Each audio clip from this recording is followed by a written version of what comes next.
TV auto show में आप सबका स्वागत है। मैं हूं आपकी होस्ट मुग्धा मिश्रा। आपके लिए बहुत ही एक्साइटिंग शो प्लान किया है, चलिए देखते हैं। लंबोर्गिनी रेवियल्टो की ड्राइव इटली में, डुकाटी डियावल V4 की टेस्ट ड्राइव और नई BMW 5 सीरीज का रिव्यू।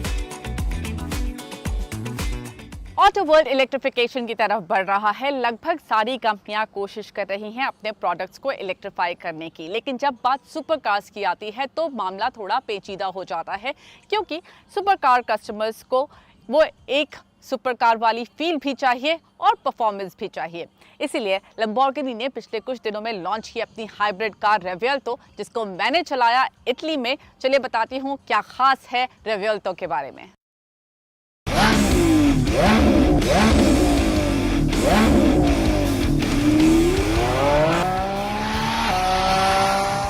रेवियल्टो लंबोर्गिनी की तरफ से एक हाइब्रिड गाड़ी है। इसके पहले भी लंबोर्गिनी ने हाइब्रिड में एक्सपेरिमेंट्स किए हैं, लेकिन ये पहली उनकी मास प्रोडक्शन हाइब्रिड कार है। Mass production by Lamborghini standards. Lamborghini Revuelto का डिजाइन ब्रांड की डिजाइन फिलॉसफी को पूरी तरह फॉलो करता है। शार्प और अग्रेसिव लुक, पूरा डिजाइन एरोडायनामिक्स पर फोकस्ड है। फ्रंट में वाई शेप के DRLs और रियर में टेल लाइट्स हैं जो तुरंत ध्यान आकर्षित करती हैं। बड़े एवेंट्स कार में हर जगह मिलते हैं दोस्तों एयर फ्लो और कूलिंग के लिए। रेजर शार्प क्रीजेस हैं। हेक्सागोनल शेप गाड़ी में कई जगह दिखाई देता है, जैसे कि एग्जॉस्ट पाइप्स पर। सीजर डोर्स तो आप मिस ही नहीं कर सकते। इनका डिजाइन बेहतर यूज के लिए थोड़ा चेंज किया गया है। कुल मिलाकर रेवियल्टो एक प्रॉपर लंबोर्गिनी लगती है। अंदर रेवियल्टो के 3 स्क्रीन्स मिलती हैं। 12.3 इंच का ड्राइवर डिस्प्ले, 8.4 इंच की सेंट्रल स्क्रीन और पैसेंजर के लिए भी एक पतली 9.1 इंच की टच स्क्रीन। ये स्क्रीन्स लंबोर्गिनी के पायलट इंटरैक्शन DNA पर बेस्ड हैं। आप सेंट्रल टच स्क्रीन्स के आइकॉन्स को कस्टमाइज कर सकते हैं। कैबिन में अब कप और वॉलेट होल्डर्स, वायरलेस चार्जर्स जैसे फीचर्स से प्रैक्टिकलिटी बढ़ गई है, लेकिन ये अब भी प्रॉपर स्पोर्ट्स कार कैबिन है। रेवियल्टो की सबसे बड़ी खासियत है कि ये हाइब्रिड है और यहाँ हाइब्रिड टेक फोकस करता है परफॉर्मेंस पर। इसमें है 6.5 लीटर V12 इंजन जो कि लॉन्गिट्यूडनली प्लेस्ड किया गया है, लेकिन इसे 180 डिग्रीज घुमा दिया गया है। इसके साथ है 8 स्पीड डुअल क्लच ट्रांसमिशन, जिसे ट्रांसवर्सली प्लेस किया गया है, जिससे ट्रांसमिशन टनल की जगह खाली हो जाए, जहां पर अब एक 3.8 kilowatt hour lithium ion battery है। ये बैटरी फ्रंट एक्सल पर लगे 210 किलोवाट मोटर्स को पावर करती है। बेटर परफॉर्मेंस के लिए गियर बॉक्स के ऊपर एक तीसरी इलेक्ट्रिक मोटर भी माउंट की गई है। कुल पावर आउटपुट है 115 HP और इसे 0 to 100 kph जाने में लगते हैं मात्र 2.6 सेकेंड्स। अभी अगर आप इसको ध्यान से सुने तो आप नोटिस करेंगे कि कोई खास आवाज नहीं है। वो इसलिए क्योंकि ये गाड़ी स्टार्ट हुई है EV मोड में, और ये EV मोड, जिसे चिता भी कहते हैं, तब तक शिफ्ट नहीं होगा जब तक आप ना चेंज करें। बैटरी की कुल रेंज तो मात्र 10 किलोमीटर ही है, लेकिन जब बैटरी ड्रेन हो जाती है तो इंजन ऑन हो जाता है, लेकिन वो सिर्फ बैटरी को चार्ज करता है। लेकिन ये सिचुएशन थोड़ी सी और लगती है, क्योंकि आप किसी और स्पीड पर हो सकते हैं, किसी और you might be driving slow और फास्ट, लेकिन जो इंजन है वो अलग ही लेवल पे रेव कर रहा होता है, तो वो थोड़ा सा वियर्ड लगता है। अब EV मोड की बात बहुत हो गई, अब इसको डालते हैं स्पोर्ट्स मोड में। अब आप इस V12 इंजन का मैजिक सुन सकते हैं।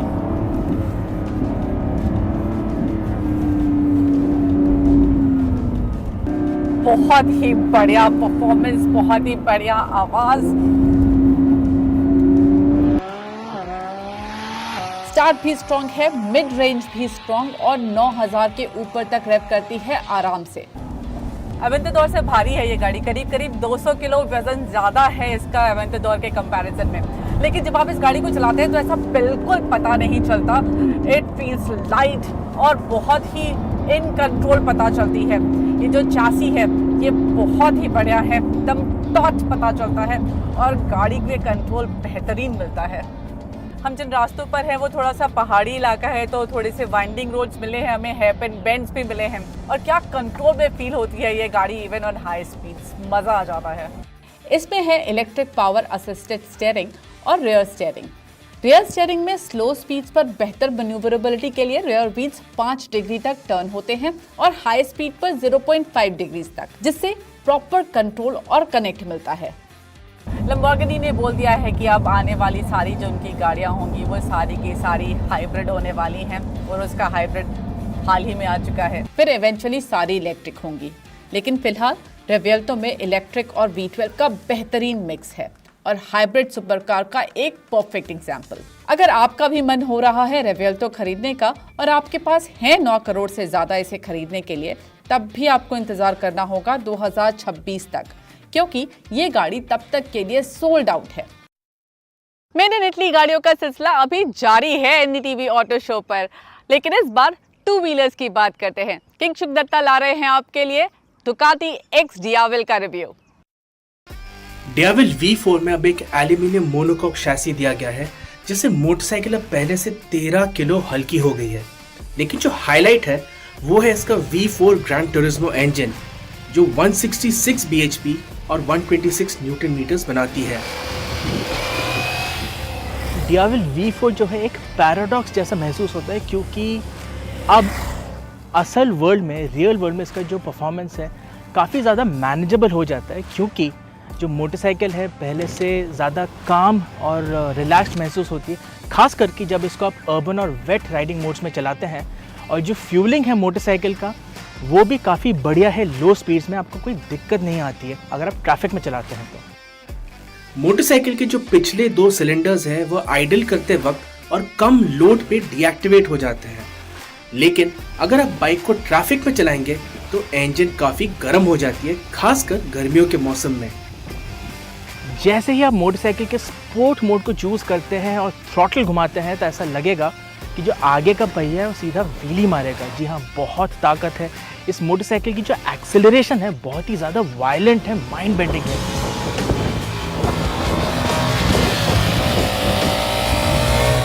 और इसमें टॉर्क तो इतनी मात्रा में दी गई है कि आप किसी भी स्पीड में मोटरसाइकिल को खींचे, ये खिंचती चली जाएगी।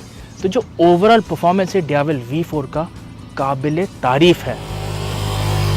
जो करंट डियाविल V4 है वो 13 किलो तक कम उसका वज़न है पुराने 1260 मॉडल के मुकाबले। और इसका जो रेक और ट्रेल है मोटरसाइकिल का वो भी पहले से शार्प हुआ है। और पीछे दिया गया है एक 240 सेक्शन का टायर जो कि काफ़ी मोटा है, लेकिन जबकि इस टायर में ग्रिप काफ़ी ज़्यादा मिलती है, उसी टाइम पे अगर आपको क्विक डायरेक्शन चेंजेस करने हो तो थोड़ी सी तकलीफ महसूस ज़रूर होती है। ओवरऑल इस मोटरसाइकिलिंग की जो हैंडलिंग है वो पहले से काफ़ी शार्प और काफ़ी तेज़ तर्राट है। अब डियाविल V4 भारतीय सड़कों के लिए तो बनी है नहीं, लेकिन फिर भी मोटरसाइकिल की राइड क्वालिटी अच्छी है और रेगुलर बम्प्स पे आपको दिक्कत नहीं देगी, लेकिन बड़े गड्ढों में बाइक को प्यार से निकालनी पड़ेगी। इसमें कोई शक नहीं है कि डुकाटी डियाविल V4 दिखने में शानदार और दमदार है। काफ़ी मस्कुलर सिलुएट है और बहुत कम ही ऐसे मोटरसाइकिल हैं जो डिज़ाइन और लुक्स में डियाविल को टक्कर दे सकते हैं। डिज़ाइन के हिसाब से सिंगल साइडेड स्विंग आर्म और क्वाड टिप एग्जॉस्ट बाइक के सबसे खूबसूरत हिस्से हैं। डियाविल में 5 इंच का TFT स्क्रीन है, साथ ही में अलग अलग राइडिंग मोड्स और हर मोड्स के लिए अलग से कस्टमाइजेशन का ऑप्शन भी दिया गया है। फीचर्स तो काफ़ी सारे दिए गए हैं और हो भी क्यों ना, क्योंकि बाइक की कीमत है 25,91,000 रुपए। जी हाँ, बाइक महंगी है, लेकिन डियाविल खरीदने का निर्णय दिल से लेने वाला है और ना कि दिमाग से।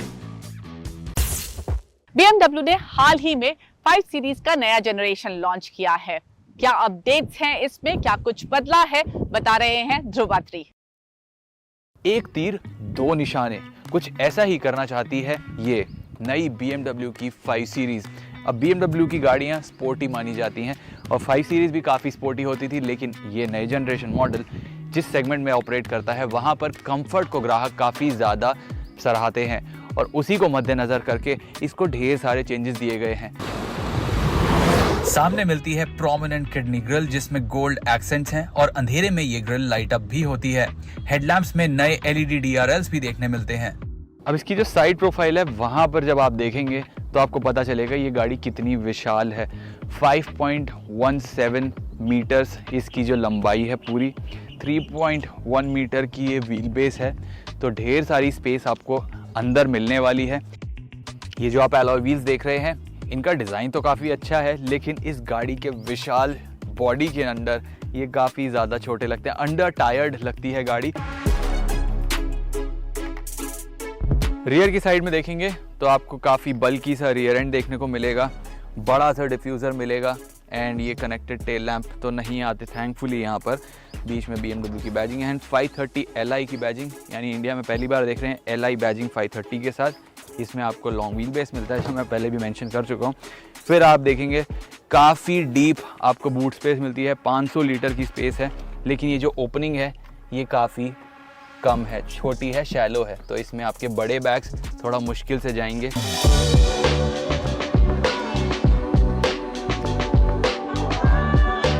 इसके कैबिन में आप आएंगे तो आपको किसी लग्जरी बुटीक होटल जैसी फीलिंग आएगी।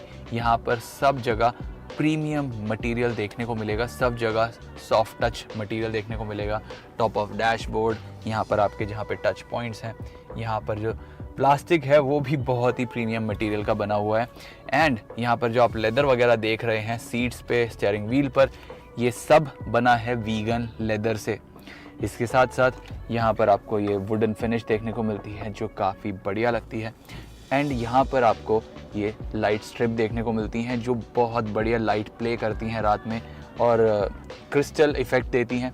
इस स्क्रीन का जो रिफ़्रेश रेट है काफ़ी बढ़िया है, लेकिन जब आप इसको मेन्यू मोड में लेके जाएंगे तो वहाँ पर ढेर सारे आपको ऑप्शंस देखने को मिलते हैं, थोड़ा कंफ्यूजिंग ज़रूर हो जाता है वो। आपको 12.3 इंच का ड्राइवर डिस्प्ले मिलता है, ढेर सारे आपको मोड्स देखने को मिलते हैं। मोड्स के लिए यहाँ पर आपको कंट्रोल्स दिए गए हैं जिनको आप इस क्रिस्टल डायल के थ्रू एडजस्ट कर सकते हैं।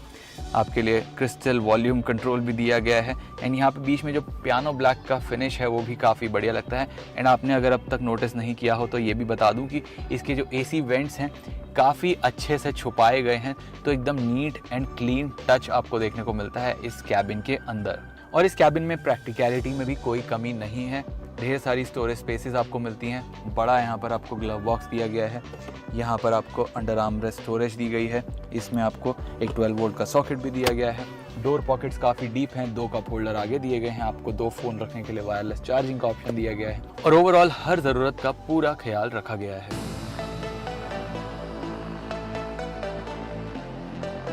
इस गाड़ी का जो रियर सीट एक्सपीरियंस है वही इसका USP भी है, बिकॉज इस गाड़ी को compete करना है E class long wheel base से और वहाँ पर इसका जो व्हील बेस है वो ज़्यादा बेहतर है। 3105 mm का व्हील बेस आपको मिलता है एंड जैसा आप देख सकते हो ढेर सारी स्पेस आपको मिलती है। आई थिंक एकर्स में आपको लेग रूम मिलता है, हेडरूम की भी कोई कमी नहीं है। Under Thai support in seats पर बेहतरीन है और इनकी जो कुशनिंग है वो भी लाजवाब है, लेकिन इस सीट को आप E क्लास की तरह रिक्लाइन नहीं कर सकते हो। वहाँ पर आपको अप टू 37 डिग्रीज का रिक्लाइन एंगल मिलता है, यहाँ पर आपको 31 या 32 डिग्रीज का फिक्स्ड एंगल मिलता है। लेकिन BMW ने कहा है कि इन्होंने मार्केट रिसर्च करी है और उसके हिसाब से ये एंगल ऑप्टिमम है और लगभग हर किसी को ये पसंद आएगा। अब कहने को तो ये गाड़ी एक 5 सीटर है, लेकिन यहाँ पर जो आप बीच में ट्रांसमिशन टनल देख रहे हैं ये काफ़ी ऊंची है, तो इस बीच की सीट पर आप किसी बच्चे को बिठाएं या फिर किसी को ना ही बिठाएं तो बेहतर है, क्योंकि आप फिर खोल सकते हैं ये बढ़िया आर्मरेस्ट के अंदर स्टोरेज भी ढेर सारी है। यहाँ पर आपको वायरलेस फ़ोन चार्जिंग मिलती है, कोई टैबलेट नहीं मिलता जैसे E क्लास में मिलता है, लेकिन ये बटन प्रेस करेंगे और आपके लिए 2 कप होल्डर्स हाजिर हो जाते हैं। साथ ही यहाँ पर आपको इन सीट्स में नेक कुशन मिलता है, तो ओवरऑल एक्सपीरियंस काफ़ी लाजवाब लगता है। अब यहाँ पर फीचर्स भी आपको काफ़ी मिलते हैं, जैसे यहाँ आपको 4 जोन क्लाइमेट कंट्रोल मिलता है, तो जो दोनों पैसेंजर हैं सब अपने अपने क्लाइमेट जोन एंजॉय कर सकते हैं। उसके अलावा यहाँ पर आपको ये प्लग दिया गया है जहाँ पर आप इंडिविजुअल स्क्रीन्स लगा सकते हैं। आपको बड़ा टीवी नहीं देखने को मिलेगा जो 7 सीरीज़ में मिलता है। यहाँ पर आपको टाइप C चार्जर मिलते हैं दोनों सीट्स के पीछे। उसके अलावा स्टोरेज स्पेस यहाँ मिलती है। AC वेंट्स यहाँ पर सेंटर में तो मिलते ही हैं, लेकिन डोर में भी लगे हुए हैं ताकि आपके फेस पर हवा आए। उसके अलावा बढ़िया आपको स्टोरेज स्पेस मिलती है डोर पॉकेट्स में एंड ओवरऑल काफ़ी फीचर लोडेड माहौल है। फीचर्स में panoramic sunroof, ambient lighting, 650 watt के Bowers and Wilkins audio system और कनेक्टेड कार टेक के अलावा front collision avoidance, lane keep assist जैसी फीचर्स भी मिल जाती हैं।